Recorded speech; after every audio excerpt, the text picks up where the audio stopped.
মেহরবানি করে আমরা বসে পড়ি। ভাই আমি সব সকল নেতা কর্মীদের কাছে সুবিনয় স্বাগত জানাতে চাই। আমাদের জাতীয় নেতৃত্ব স্টেজে উপস্থিত আছেন। আমাদের হাতে সময় একেবারেই অল্প।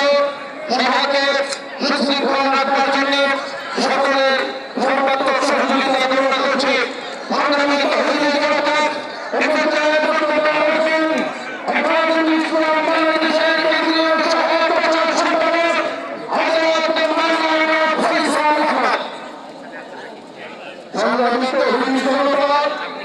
স্পষ্ট বক্তব্য ইসলাম বাংলাদেশের ইসলামী রাজনীতি সমর্থন হেফাজত করার জন্য যদি রক্তের প্রয়োজন হয় লক্ষ পুঁজি মুসলমানের রক্তের বিনিময়ে কোরআনের ইজ্জত হেফাজত করবে।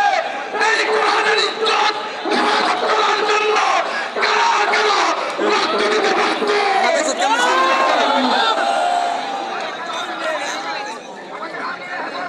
সংগ্রামী তৌহিদি জনতা এই পর্যায়ে বক্তব্য নিয়ে আসছেন। হেফাজতে ইসলাম বাংলাদেশের